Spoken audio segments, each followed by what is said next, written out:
stars are right, and that means it's time for another episode of The Whisper in Darkness. I am your host, the man from Leng, and it's a snowy day on the plateau today, which means it's a great time to talk about the Arkham Horror LCG. On today's episode, we're going to catch up on some of the news from FFG, including the FAQ that was released last month, as well as information about upcoming Mythos packs. I'm also going to take a look at the experience point system and what that means to the game as the Dunwich Legacy ramps up. Players are going to have a lot more choice on how to customize their decks as more Mythos packs are released, so I wanted to take a look at that and see what that means. There are spoilers throughout the episode for those of you who care about that sort of thing, so keep that in mind as you go forward. Before I continue, I'd like to thank everyone out there in the community for the support they've shown so far. I've really enjoyed your comments on my playthroughs and my other content, so please keep them coming. Make sure you hit the subscribe button so you'll be notified when I release new content. Speaking of the community, I'd like to give a shout out to Peter and Frank over at the Drawn to the Flame podcast. I binged on their first 4 episodes about weapons and allies the other day at work and really enjoyed the format and the conversation. If you're looking for more content to scratch your Arkham Horror LCG itch, I recommend that you check them out. Their podcast is available on iTunes and Podbean, and the episodes are also available at drawntotheflamepodcast.blogspot.ca. So FFG has released a lot of news about our favorite game, so we're going to start by taking a look at the FAQ that was released last month. Not a lot of major changes were contained in it. Most of it was just clarifying certain issues that had come up, as well as answering some of the players' questions. Probably the biggest change that the FAQ contained in the FAQ was the changes to how elimination works and weaknesses. Before the FAQ, if you were playing Roland or Skids and you had your cover-up or hospital debts in play, if things weren't looking good for you, you could simply resign from the game and not suffer the effects of cover-up or hospital debts. Now, if you were playing Zoe or Jenny Barnes, you didn't have that option because Smite the Wicked and Searching for Izzy worked slightly differently. I believe the game considered that you didn't control those weaknesses when they were in play, so when the game ended you would still suffer their effects even if you resigned, and God forbid if you got knocked out of the game before you could resolve them, you would take possibly 2 mental trauma or a mental trauma and a physical trauma. So what FFG has done is they've added a step 0 before step 1 in the elimination text.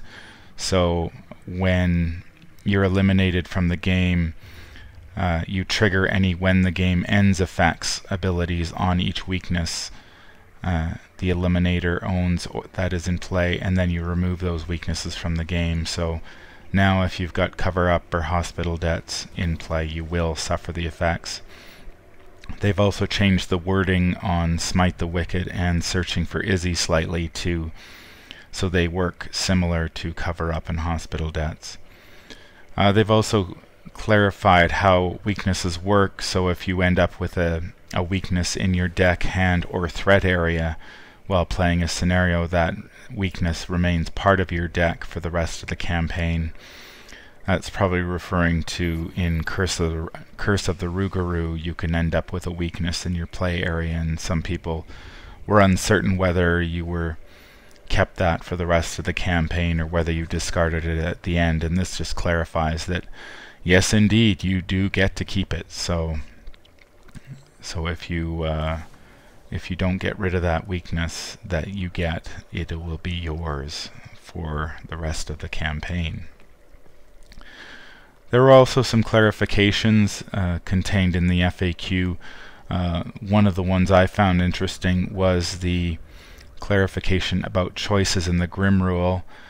Some of the games I've seen, people were interpreting the Grim rule a little too strictly and putting themselves in positions that they didn't really need to. Basically, if you're forced to make a choice where there are multiple valid options, the lead investigator decides between those options, and the Grim rule doesn't play a part in that choice.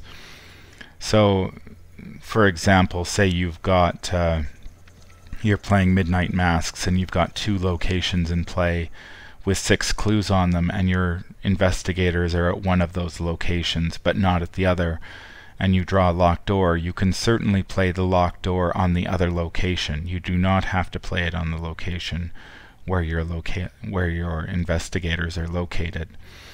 I think it also works the same for some of the monsters in extracurricular activity. If you draw the thralls, you're given a choice about where to place them, so you do not need to place them in the position that is worst for you, which the Grim rule would seem to suggest. You simply place them where you wish, so you can, gives you a little bit of an advantage over where you place them.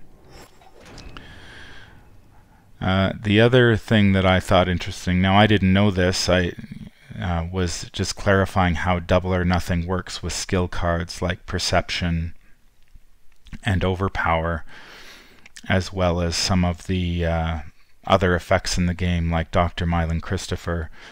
So if you play Double or Nothing, you double the difficulty of the skill test, but if you're successful, you double the result. So say if you're playing Skids and you do a burglary test, you would double the difficulty of that investigate test, but if you succeeded, you would also double the result, so you would end up getting 6 resources. Now if you happen to play a Perception, or if you're playing in multiplayer, one of your friends played a Perception on that check, that is also doubled, so they would get to draw 2 cards instead of 1, and I wasn't aware of that. So that's good stuff to know. However, it does not double Dr. Mylan Christopher's ability, because that's a reaction to the skill test. So it is resolved after the skill test is determined to be successful. So you wouldn't get to double his ability. So there's lots of information contained in the FAQ. I would suggest you definitely check it out if you have any questions and improve your gameplay. The other big news that was released this week was that the Essex County Express, the second Mythos pack for the Dunwich Legacy cycle, will be released March 16th, which is next Thursday. FFG posted a preview article earlier this week entitled Fast Track to Nowhere, which gives a glimpse of what investigators can expect to face in the Essex County Express, and it's definitely not your average train ride. Basically, the Essex County Express is perched on top of a bridge above the Miskatonic River when the sky rips open and the back of the train is sucked into it.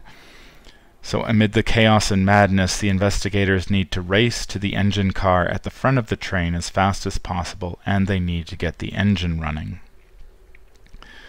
So basically this is it's going to be a race. You're going to need to get to the front quickly, and you're going to need to start the engine car. So I'm assuming there's going to be some sort of test involved in doing that. Now I'm not sure what happens if you don't reach the engine car in time, but the article hints that you might be able to get out of it by jumping off the train and plunging into the Miskatonic River below, probably suffering some type of damage on the way. So we'll have to see whether that is an option or not. I'm definitely curious about the resign options in this one in case things go badly. Now FFG released spoilers for a couple of cards in the Essex County Express. The first of them is a treachery card, Claws of Steam. It has the power trait. It's a revelation. Test willpower 3. If you fail, take 2 damage and you cannot move from this location this round. Damage from this effect must be assigned to your assets first, if able. So obviously this hits allies pretty hard. I can see Ashcan Pete really hating this. A couple of these and Duke is going to go down. Fortunately, willpower is one of Ashcan Pete's stronger abilities, so hopefully he can pass the test. I find it kind of interesting that all of the dogs in the game, like the guard dog and Duke, can actually survive a hit from this, where most of their human counterparts, like Peter Sylvester and Leo DeLuca, will be killed by this. Perhaps the dogs are smart enough to hide under the seats of the train when the Claws of Steam comes ripping through the side of it. So this is definitely going to affect players who are relying on their allies. Certainly if you're playing somebody like Rex and hoping, or Daisy for that matter, and you're hoping to rely on that the extra resources from Dr. Mylan Christopher, he's not going to be around very long if you get tagged by the Claws of Steam. Now perhaps you think that you can you don't need your allies. That's fine, you know, kill my allies, I can still beat this scenario. FFG has a twist for you, because you are not alone on the train. Amid the chaos and madness, there are helpless passengers that you need to rescue. They have the ally and bystander trait, and they surge, so if you draw one, then you have to draw a second encounter card. And they have the game text, put helpless passenger into play at the location to your left, or at your location if you cannot. I assume that means that if the chunk of train to your left has been ripped off and is hurtling into the sky, the helpless passenger is placed at your location. It has the action parlay, take control of helpless passenger.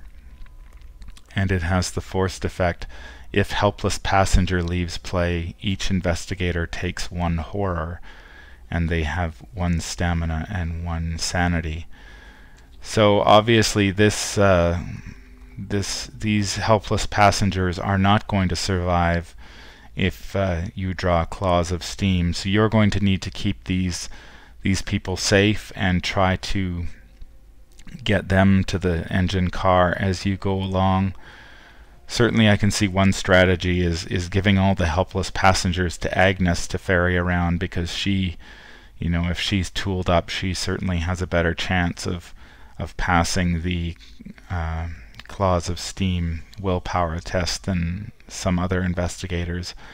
It'll be interesting to see how many of these helpless passengers are in the encounter deck, and how many of them, and how that sanity loss piles up over the course of a game. It'll be also interesting to see whether there's some sort of, at the, you know, when you resolve the Essex County Express, whether there's some sort of threshold for passengers saved versus passengers lost, or something like that. And so it's quite an interesting mechanic. I'm looking forward to seeing how that works out. There are also a couple of investigator cards spoiled. The first of which is Bandolier. It is a 2-cost Guardian asset. It has a fight icon. It has the item trait, and it has the text, you have 1 additional hand slot, which can only be used to hold a weapon asset. And it takes up the body slot, and it gives you 1 stamina and 0 sanity. Now this is a pretty interesting card. I can see somebody, certainly somebody who wants to purchase the shotgun would be interested in something like this. It would certainly help. One of the weaknesses of the shotgun is that it takes up your 2 hand slots. So having an extra hand slot for a magnifying glass or a flashlight would certainly be helpful. I can see Jenny Barnes liking this as well, because she has her twin 45s. When I've played Jenny, I've found it sort of awkward at times. You draw her twin 45s, but you've also got a flashlight or a magnifying glass that you want to put down, so you've got to make a choice between which one you want. If Jenny's is my investigator, then I sort of want the flashlight and magnifying glass more than I want the twin 45s. Having a card like this means you wouldn't have to make that choice. You'd be able to put both in play. And of course the 1 stamina is a nice little addition if toward the end of the game you just need that 1 more point of stamina to survive. Now some of the weaknesses of this card, I think, if it's I think I would have preferred if it was a permanent that gave you 1 additional hand slot without the requirement of it being a weapon asset. Certainly if it was a permanent, it would start in play, which means you wouldn't have to draw this. That means you probably want to have, if you buy the shotgun and you want to draw this reliably, you're probably going to need to put 2 copies in your deck. And then it all depends on which ones you draw first. So I could see games where you draw your shotgun, but you don't see your bandolier until it's too late. So that's one of the weaknesses to keep in mind. Perhaps in the future we will get a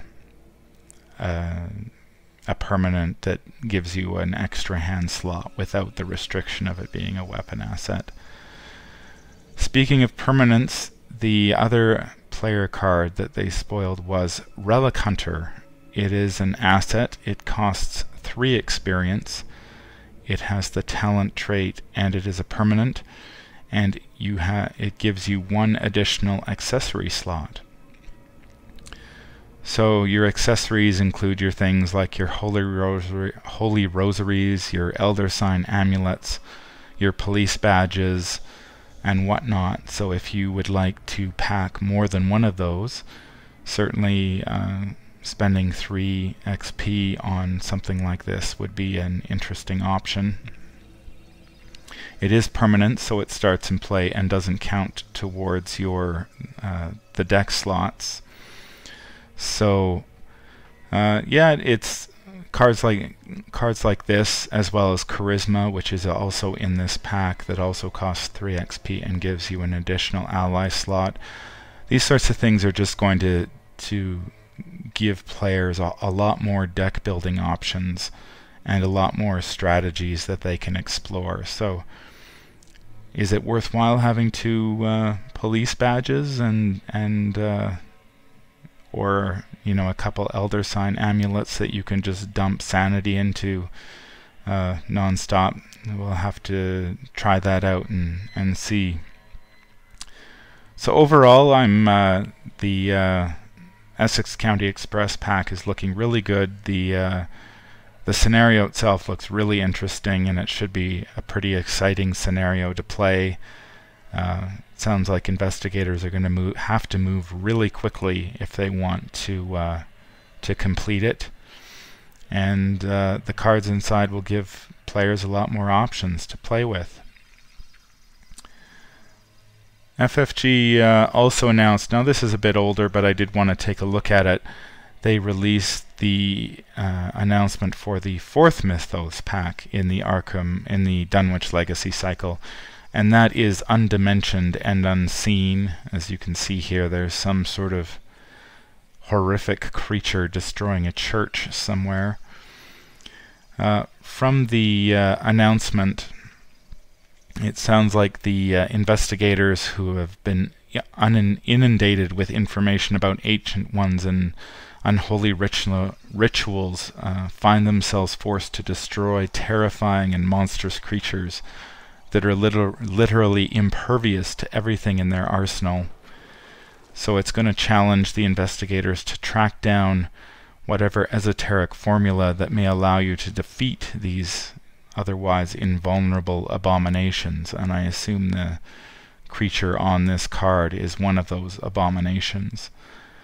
The Mythos pack contains 11 new player cards that include weapons, allies, conditions, events, and spells. However, it's important to point out that none of these cards will provide you a means to damage the abominations that you have to destroy. The article also says that the player cards will present the investigators with new ways to fight and investigate, while others will provide surprising new ways for your investigator to interact with the adventure. There are several player cards spoiled, and we'll take a look at those now. The first of them is the next level of Rite of Seeking. Now, Rite of Seeking was released in the Dunwich Legacy big box. This is the 4 experience point version of Rite of Seeking. The differences are this one costs 5, whereas the regular Rite of Seeking costs 4. You get an additional intellect icon, and you also get +2 for your investigate test using willpower. And if you're successful, you discover 2 additional clues at your location. And the effect of drawing one of the special symbols is the same.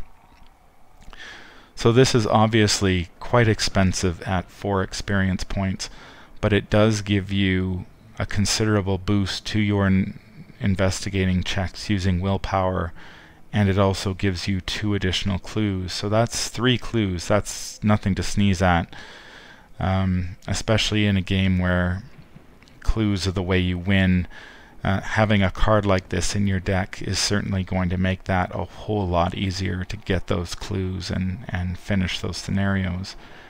Now, I kind of suspect that a card like this, it is 4 experience points, so if you want to buy 2 of them, that's going to be 8 experience. I suspect a card like this is sort of more intended if you're playing a lot of multiplayer.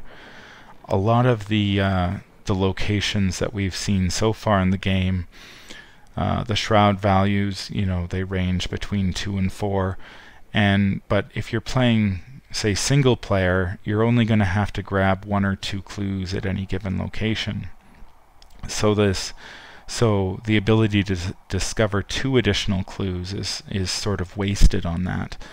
Whereas if you're playing in multiplayer, say if you're playing for a 4-player game, some of those locations are going to have 8 clues on it, and it's going to be a long haul to do 8 investigate checks to grab those clues one at a time. So I think if you're playing multiplayer, you'd certainly want to consider the higher power of the level 4 version of Rite of Seeking. But I think if you're just playing single player, you could probably save that experience and stick with the version from the Dunwich Legacy box. The other player card that they spoiled in the pack was Quick Thinking. It is a rogue skill. It has a wild icon and the innate trait, and its text reads, "If this skill test is successful by 2 or more after it resolves, you may immediately take an action as if it were your turn. This action does not count toward the number of actions you can take each turn." So this is the latest rogue skill that keys off of a success by 2 or more, the previous ones being Opportunist, which if you succeed by 3 or more allows you to return Opportunist to your hand, and Double or Nothing, which allows you to double the difficulty of the skill test, but you get to resolve the if you're successful, you get to resolve the effects twice.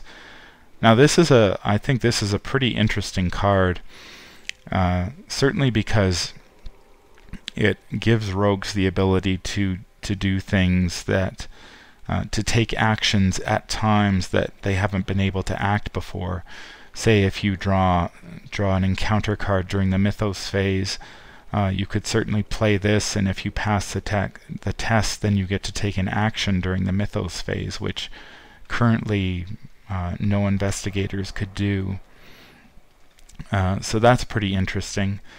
It also would allow you to play this, if you're playing in a multiplayer game, you could play this on one of your fellow investigators, and if they were successful, then you would get to take an additional action. So it's very much in keeping with the rogue's theme of taking additional actions and really driving that action advantage.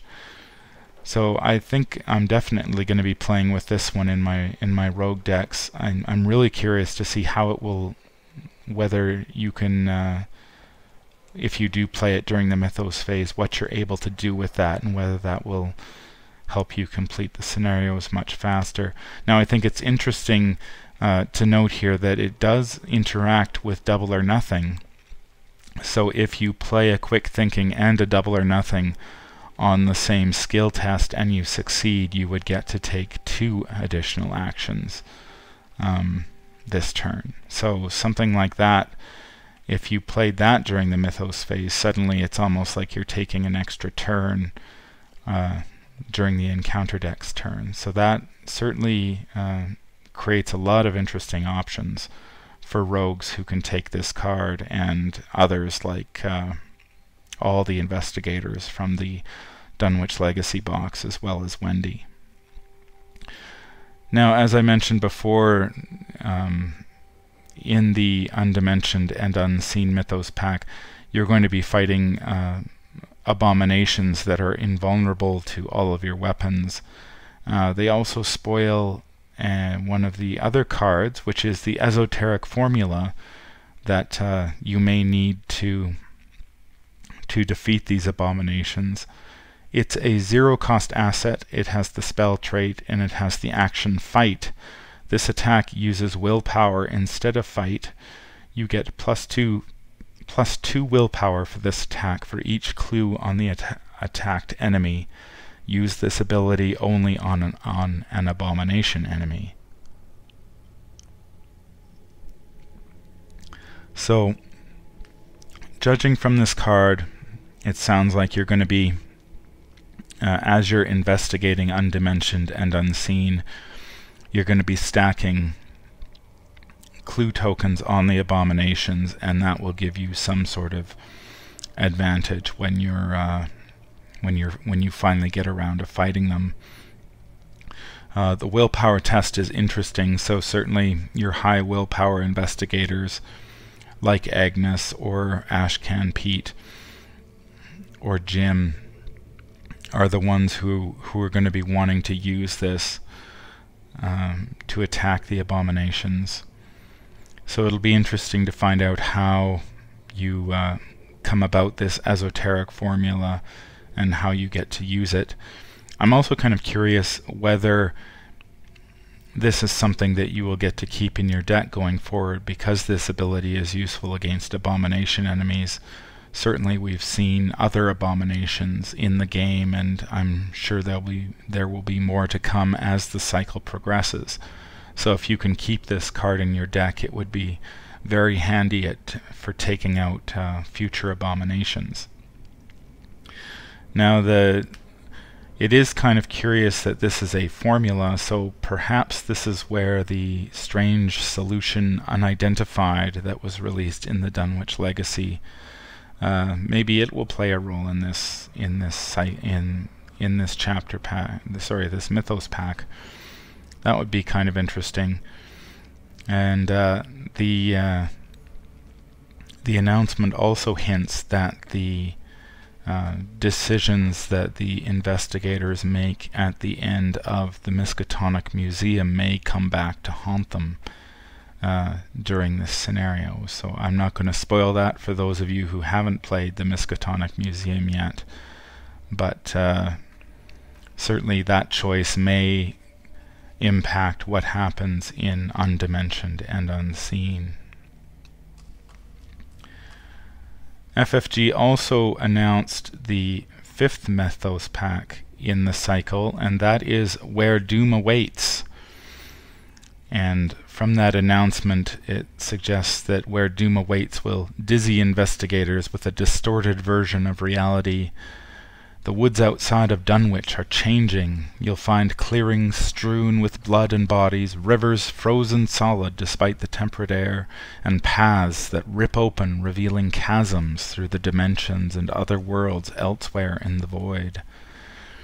It contains 14 new player cards, and at least 7 of which are level 3 or higher, which are going to force investigators to budget their experience points as they play through the campaign. There are several player card spoilers, the first of which is actually from the Essex County Express, and that is the level 2 version of deduction. Now, as most players know, the regular version of deduction gives you an intellect icon, and if the skill test is successful while investigating a location, you discover 1 additional clue. Now, the level 2 version of deduction, it gives you an additional intellect icon, so you have 2. It has the practiced and expert trait, so I'm not sure what that will mean, if anything. And it reads, if this skill test is successful while investigating a location, discover 1 additional clue at that location, 2 additional clues instead, if it succeeds by 2 or more. So again, we encounter this succeed by 2 or more mechanic. Certainly for an investigator like Rex, this is, he can discover between his ability and the ability on the level 2 version of deduction, he could be pulling 4 clues a turn from locations. Certainly Daisy would be interested in this as well. But again, I think, as collecting clues is the name of the game, so you're always going to want to look at cards like this. Again, I think this is similar to the level 4 version of Rite of Seeking in that you may want to consider this more if you are playing in a multiplayer game where some of the clues stacked on those locations you've got more clues stacked, so you need you want to be able to take more of them off. And certainly being able to pull 2, 3, 4 clues per turn off of locations in multiplayer games is very helpful. So this is certainly one that I'll be including in my multiplayer decks going forward. The other card that they spoiled was I've Had Worse. It is a 0 cost event. It costs 4 experience. It has 2 willpower icons and an agility icon. It has the spirit trait. It's fast, and it says play when you are dealt damage and or horror. Cancel up to 5 damage and or horror just dealt to you, then gain that many resources. So this is pretty amazing.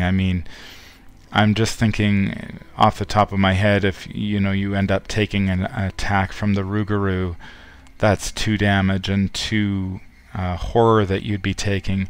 If you could play this, slap this down, and gain, not only negate that damage, but gain 4 resources to boot, that's pretty powerful. You could pump those resources then into things like physical training. It buys you another gun, another weapon. You could, if you purchase Keen-Eyed, which is one of the permanent talents that's coming up in a future pack, having those extra resources to pump into that would be very helpful. I think this might be our first look at Lily Chen as well, so I'm hopefully that she'll be one of the investigators coming out shortly. It's 4 experience, so it is pretty expensive, but I haven't been all that high on the healing cards that have been released so far in this game because they take so many actions to use. This one's fast and prevents the damage straight up, so I think for Roland and Zoe, this is certainly going to be something that they're going to be interested in packing. Now, certainly if you want to buy this and the shotgun, you're going to be you're not going to have many experience points left after you do that. But as far as damage prevention and resource acceleration, this card has it all. So this will be definitely one I'll be considering. The other card in the pack is Ace in the Hole. It is a 0 cost event that costs 3 experience. However, it has the exceptional trait, which means it's limit 1 per deck, and you have to pay twice as many experience for it. So this actually costs 6 experience. It's fast, and it says play only on your turn.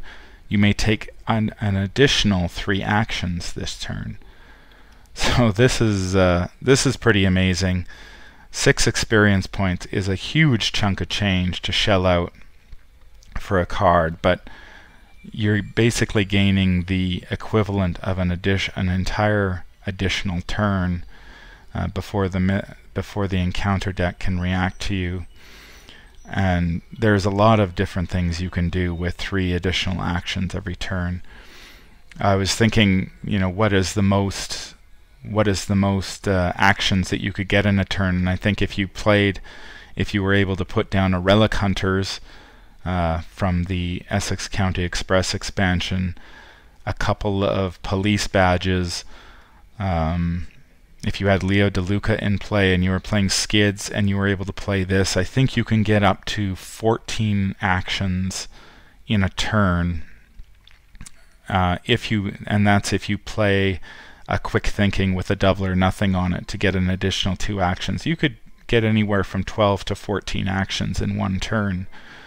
Now, I don't know what you can do with 12 to 14 actions. It's also going to cost you about 14 experience points to put that together, but it's certainly, if you want to pursue that type of strategy where you've got Skids just doing multiple things every turn, the game will certainly allow you to do it. Hopefully after you've taken those 12 or 14 actions that you've amassed, you've either won the game or you might be in rough shape because you've basically spent all your resources and all the cards in your hand pulling that off. So this is a really strong card. 3 additional actions goes a long way, so this is going to see a lot of play in a lot of rogue decks. I think Jenny likes this just as much as Skids does. The announcement also spoiled some of the encounter cards. So while we are investigating the woods of Dunwich that are changing and altering, we're going to be traveling along these altered paths, and we won't know what kind of effect they have until we are able to flip them over. One of the backsides of one of the altered paths is called Eerie Glade. It is a 4-shroud location with 1 clue per investigator, and it has the forced effect: after you reveal Eerie Glade, discard the top 2 cards from your deck for each action you have remaining. So obviously if moving to this as your first action, you're going to be discarding 4 cards. God forbid that you've got Skids ramped up to 14 actions and you hit this and you end up decking yourself. Granted, you can just there's no real penalty for decking yourself besides taking the mental trauma, but I guess it would be one way to recycle your deck very quickly. So that, obviously this card is working along the similar lines of some of the other encounter cards that we've seen in the Dunwich Legacy cycle so far that are attacking your deck. I'm pretty sure Beyond the Veil, that card that does 10 damage to you if you run out of deck, will be part of this scenario to punish you if you draw this card. When you flip this card. One of the other locations is the Uprooted Woods. It is a 2-shroud location with 1 clue per investigator, and it has the forced effect. After you reveal uprooted woods, discard the top 5 cards of your deck if you have no actions remaining. So obviously this is the flip side of the Eerie Glade, where if you move to this and have no actions, you're going to be discarding the top 5 cards of your deck. Again, this works with all the discarding tech that we've seen in the cycle so far. So it will be interesting to see whether that all the discarding reaches a critical mass, and players are really going to have to move quickly and before their decks get discarded. Certainly having something like I've Had Worse, if you get hit by Beyond the Veil, would be very helpful to prevent 5 of that damage you take and gain 5 resources to boot.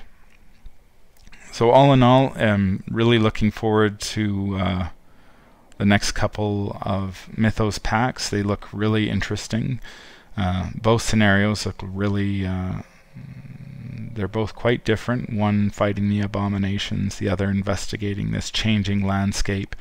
It's going to be interesting to see how they use the locations to reflect how that landscape is changing and shifting underneath the investigators as they go.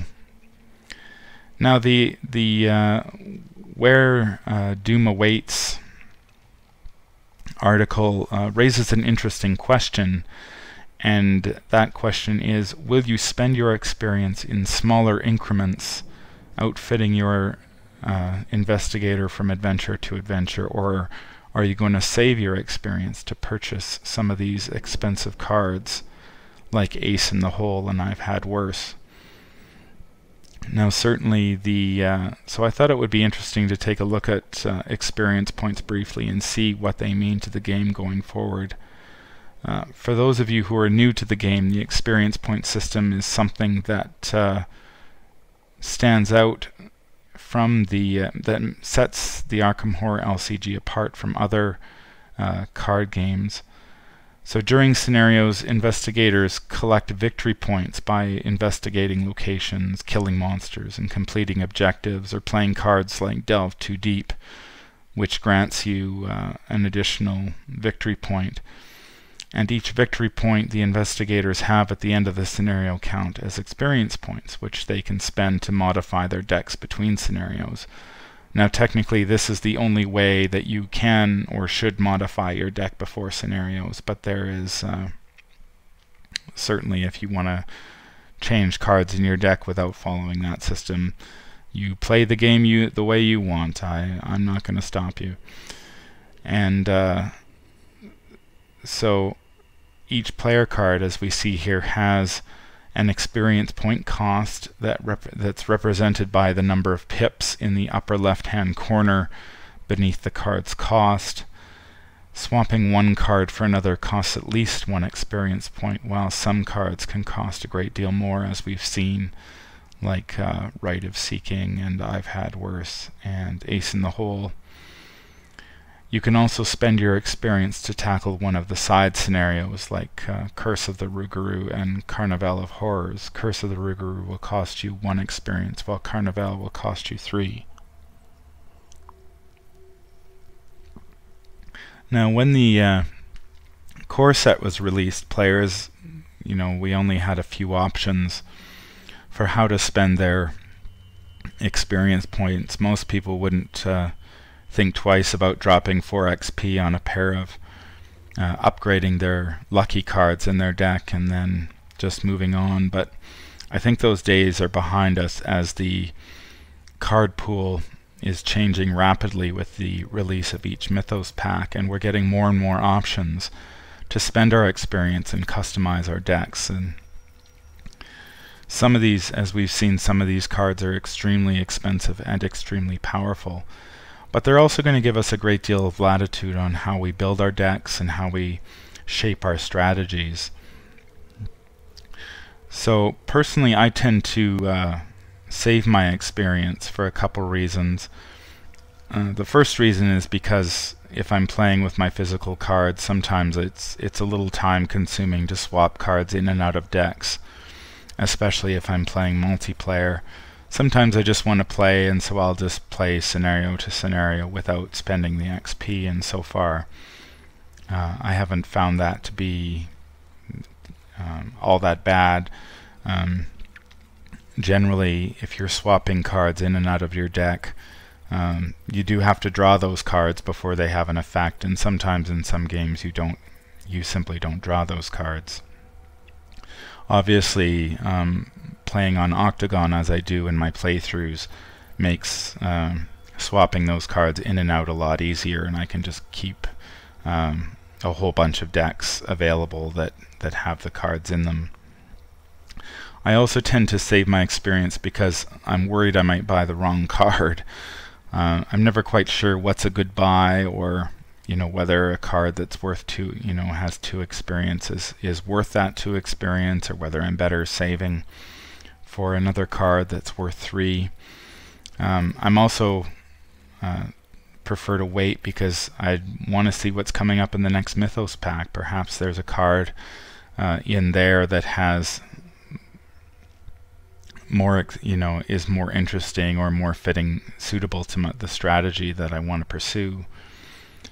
So the article raised a couple of questions for me, and the first was, how much experience can an investigator reasonably expect to earn during the Dunwich Legacy campaign? Obviously, it's difficult to know whether to hoard your experience or spend it with reckless abandon if you don't know how much experience is up for grabs. And I think that answer depends on a lot of different factors, such as the number of players participating in the campaign and the investigator's strategy. Obviously, if you're playing in a multiplayer campaign, you're more likely to see most of the cards in the encounter deck during a game, and so you're more likely to see those monsters that are worth experience points. In some of my games in extracurricular activities, for example, sometimes I've encountered all 3 of the monsters, and sometimes I've only encountered 2. Whereas if I'm playing solo, sometimes you can get away without seeing any. When I talk about the investigator's strategy, I mean, if you're playing an investigator who plans to evade monsters like Wendy, you're going to earn less experience in some of those scenarios than other investigators. Investigators who are packing a couple copies of Delve Too Deep, which gives you a victory point for the price of seeing an additional card off the encounter deck.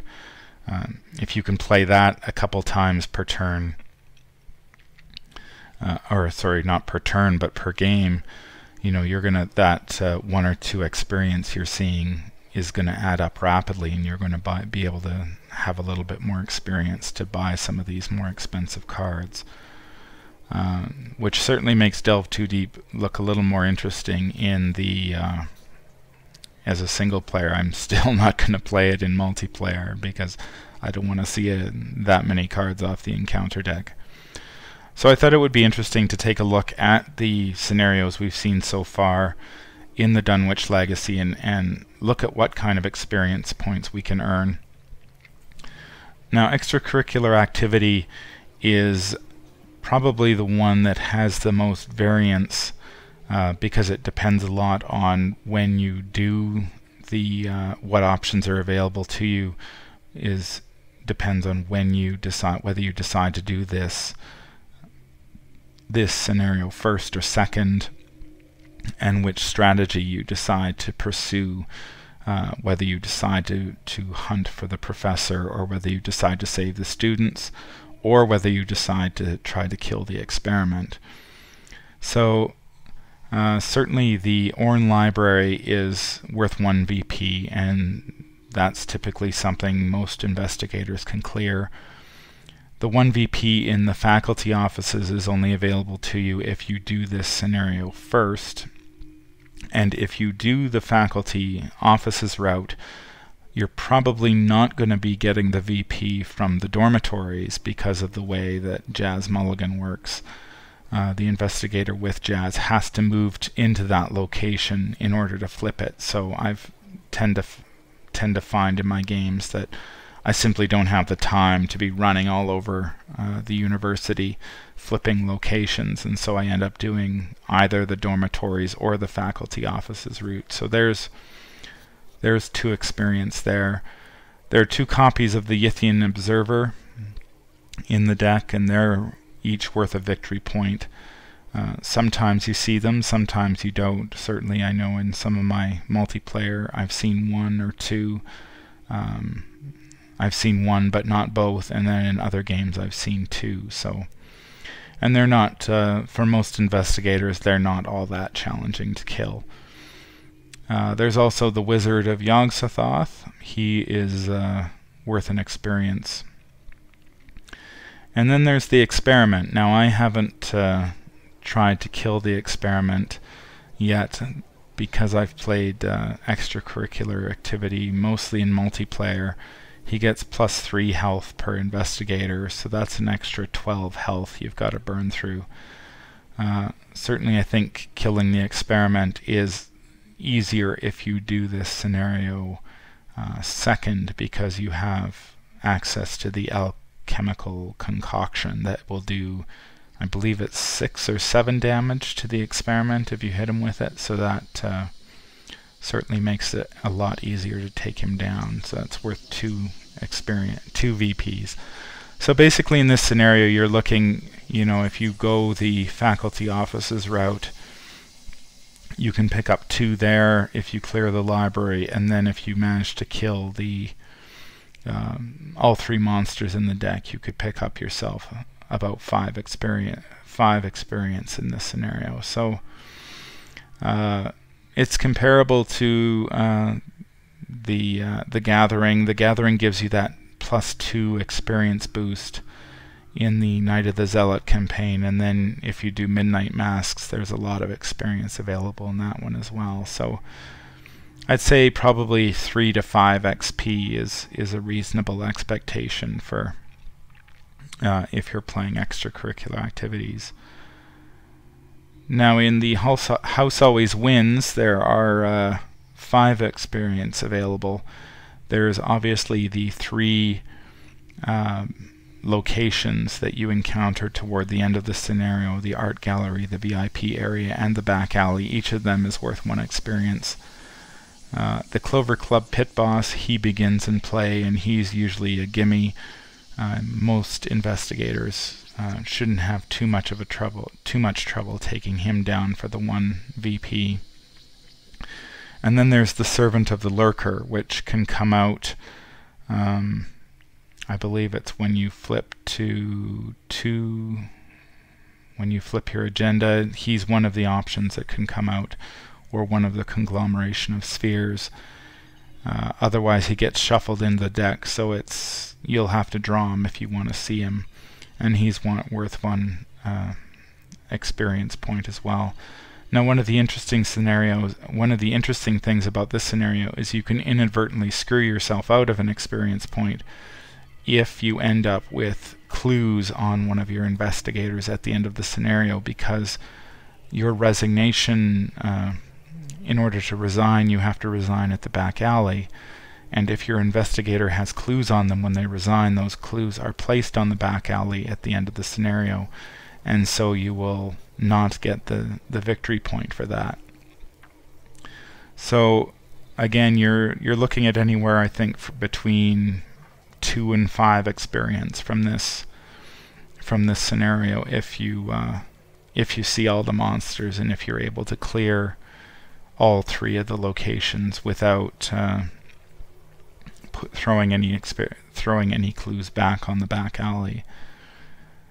The final scenario we have available right now is the Miskatonic Museum, and all of the victory points in that scenario are in the exhibit deck, and there are 5 of them.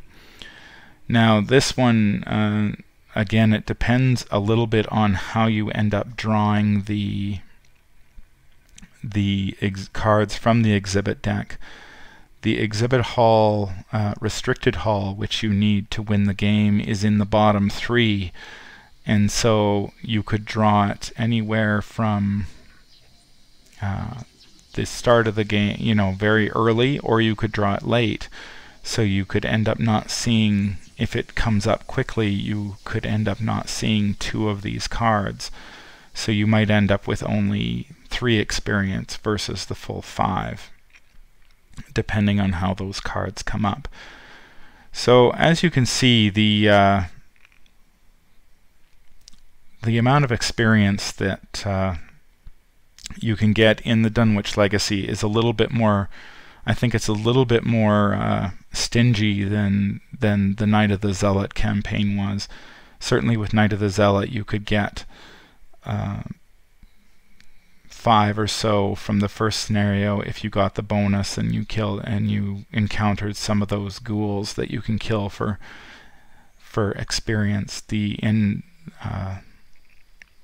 masked scenario, you could end up with quite a bit of experience because there are the 3 locations on the table that you can clear, as well as you get experience for all of the cultists you interrogate. So you could end up with quite a bit of experience. Now, if the experience is a little bit less in the Dunwich Legacy, if you're only getting, say, 3 to 5 per scenario, you're probably going to want to look at saving up that experience in order to buy some of those more expensive cards. Now, the other question I had was how do you determine whether a card is worth the experience, or whether you can come up with some sort of formula to determine what an experience point is worth. Certainly you can look at a card like Ace in the Hole and sort of say, okay, well, I'm spending 6 experience points, so I'm getting roughly 1 action for every 2 experience points. How does that stack up versus a card like Police Badge, where you're paying 2 experience points and to get a card that costs 3, but you do get you can get 2 actions. Now, the difference here is obviously that Police Badge isn't fast, so it's really only giving you 1 extra action for that 2 XP. Anyway, I looked at this question and did a lot of reading and research, and I think when the game was first released, there was people tended to compare it a lot to Netrunner. The action system in Arkham Horror LCG is similar to the click system in Netrunner, so people were comparing actions to cards to resources, just like in Netrunner they compare clicks to credits to cards. And after doing a whole bunch of reading, I stumbled across a 4-year-old article on the Team Covenant website by a player named Colin who sort of dispensed with the traditional thinking in Netrunner of 1 click is worth 1 credit, is worth 1 card, and he just decided to look at it as clicks are the currency in Netrunner, and the value of a click really depends on its utility at any point in the game. You can't really compare it to whether it's equal to a credit or a card. And I think that the same holds true in Arkham Horror. Certainly in action, you're trying to get as much utility as you can from your 3 actions per turn, and so you want to be looking at cards that give you that utility or compress your action advantage, so you're getting more for that action. Cards like Rite of Seeking that give you extra clues, cards like Deduction that give you extra clues, cards like Ace in the Hole which are giving you 3 extra actions, stuff like that. So I think that's it's an interesting article to read, and I think it really drives home that it's important to look at the utility of a card, especially when you're sitting down to modify your deck. Say if you're looking at a deck, say with Agnes, and you've got your 2 experience points, Do you want to spend it on the level 2 version of Blinding Light and do a little bit of extra damage when you evade? Do you want to maybe instead of that pay 2 experience and replace the Lucky in your deck and turn it into a cantrip? Certainly 2 experience points seems to be the threshold for that. You could also spend 2 experience points and pick up Song of the Dead if you wanted a chance, albeit small, of doing some extra damage during attacks. Or whether you want to spend the 2 experience points on an ability like Bind Monster that I think is I mean, it's an interesting ability, but you're not too sure how often you're going to use it. So, I mean, these are the questions you're going to have to ask yourself as you sit down to spend your experience. I think certainly on the first pass through the Dunwich Legacy cycle, you're going to be wanting to look at the cards that give you the most utility. So I'd be looking at cards like Blinding Light and Lucky, cards that you know are going to be useful in the vast majority of games. I think Song of the Dead, I talked about this a little bit in my review of the Miskatonic Museum cards, but I think Song of the Dead might be a little too weak for the 2 experience points you're spending, while something like Bind Monster has a very specific ability that it may be excellent in some scenarios, and then in other scenarios it's going to be a complete waste of experience. And so I think at least on your first pass through, you really want to focus on picking up those cards that are useful in the vast majority of games. And certainly you can't go wrong with drawing an extra card off of a Lucky or getting an extra couple damage if you're going the evasion route with Blinding Light. So if you are getting, say, 3 to 5 experience points per scenario in the Dunwich Legacy cycle, what does that buy you? So I thought I'd take a look at quickly just sort of the options available currently of the cards we know for Jenny and Skid, since they were the 2 investigators that I played recently. So Jenny's options are a little bit limited. So if you're a spender, you've got things like Leo DeLuca and Cat Burglar and the Hired Muscle. But if you want to save, I mean, there's certainly a card like Hot Streak that's going to cost you quite a bit of experience if you want to add a couple of those into your deck. I believe I'm having a little trouble, that's 4 experience, so that's going to be, if you want to add a couple of those, that's 8. If you want to add an Ace in the Hole when it comes out, that's going to be an additional 6. So you've already spent 14 experience points right there on 3 cards.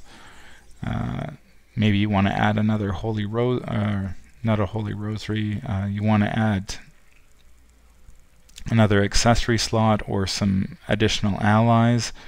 Say if you want to go Leo DeLuca and the Cat Burglar, you're going to be spending 3 for the Charisma, probably another 2 for Leo and another 2 for the Cat Burglar. So there you've got 7 experience points spent.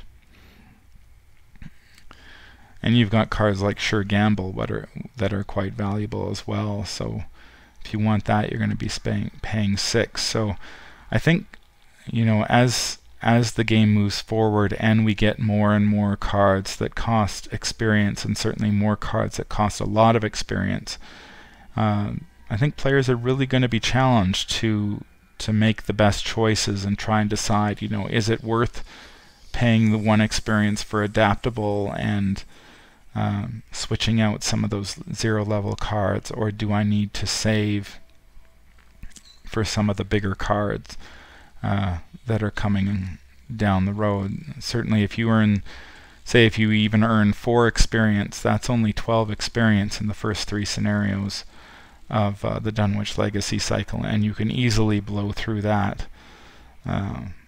If you pick up a couple of the Emergency Cache and the Hot Streaks or the Sure Gambles, you're not going to have a whole lot left to spend on Leo and the cat burglar and whatnot.